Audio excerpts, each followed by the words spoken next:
김무성 대표 사위 또 나와요?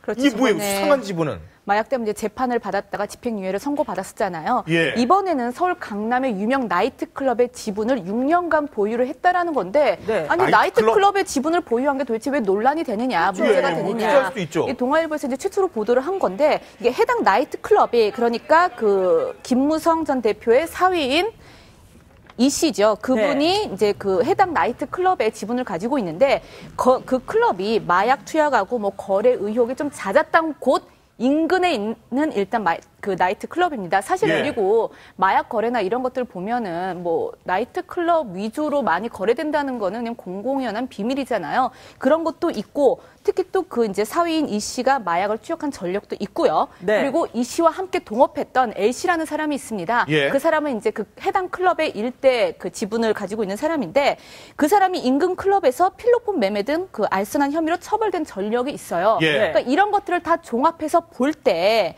검찰이 당시에 그 이 씨의 마약 수사를 담당했을 때 그렇다면 이 씨의 뭐 이런 지분 뭐 사실이라든지 여러 가지를 알고 있었으면서 네. 단순히 마약 사건으로 끝나지 않고 그런 의혹을 가지고 뭐 별건으로 수사를 하든지 그렇게 해서 마약의 어떤 거래 구조라든지 전반적으로 확대 수사를 할 수 있었음에도 불구하고 그런 가능성도 있었을 텐데 왜 하지 않았느냐 하는 논란이 조금씩 불거지고 있는 거죠. 지금 여기다가 지금 또 추가가 되는 게 이 나이트클럽을 인수할 때 한 30억, 총 한 30억 네. 정도 들었는데 당시 나이가 30살밖에 안 됐는데 그 추처가 어디서 나냐? 이것도 논란이에요? 그러니까 이제 8년 전 같으면은 김무성 씨 그 사위가 김무성 사위가 30대거든요. 유학 막 마치고 와가지고 직업이 없을 때예요. 물론 뭐 아버지가 부자니까 돈은 얼마든지 끌어올 수 있겠지만 엄청 부자예요. 그렇다고 하더라도 아버지 회사 돈 끌어오면 그것도 문제는 되죠. 그렇죠. 네, 그러니까 이제 젊은이가 그 억대의 돈을 어디서 넣어서 했느냐. 근데 이제 사실은요. 검찰에서 마약 수사를 하게 되면 마약에 집중을 하는 것이지.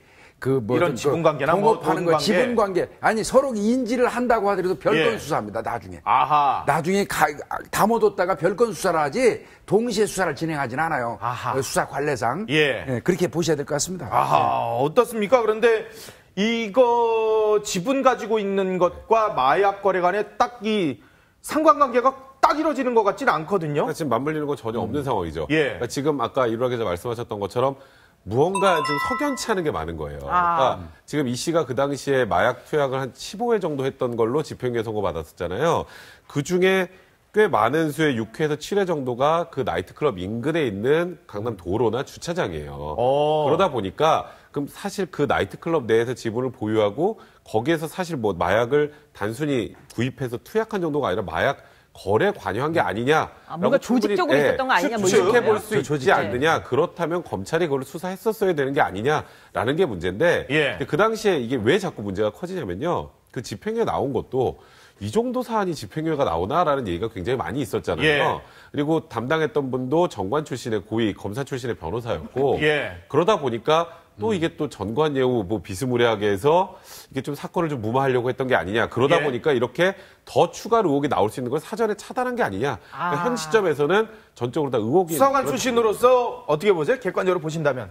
그러니까 이 나이트클럽이 사실상 세금 포탈이라든지 마약 거래의 중심지 역할을 통상 해오곤 했어요. 예. 그렇다면 그 부분에 대해서 수사를 이제 해야 되는데 아까 말씀드린 것처럼 투자한 금액에 대한 건 별건으로 검찰이 나중에 할 수도 있어요. 예. 그러니까 그건 빼더라도 다만 이제 마약 거래 부분, 마약 거래가 이루어졌을 가능성. 예. 아까 우리 이루라 기자님 말씀하셨지만 사실 그 노모 씨 일대 주주 그 사람이 마약 거래로 인해서 처벌받은 전력이 있거든요. 네. 그 사람과 같이 동업을 했단 말이에요. 어허. 그렇다면 마약 거래 관련돼 가지고는 좀 더 심도 있는 수사가 필요하지 않았을까 이런 의혹은 분명히 있을 수밖에 없어요. 또 하나 이제 여기서 네. 문제가 되는 게 뭐냐면요. 지금 이모 씨가 그러니까 김무성 대표의 사위죠.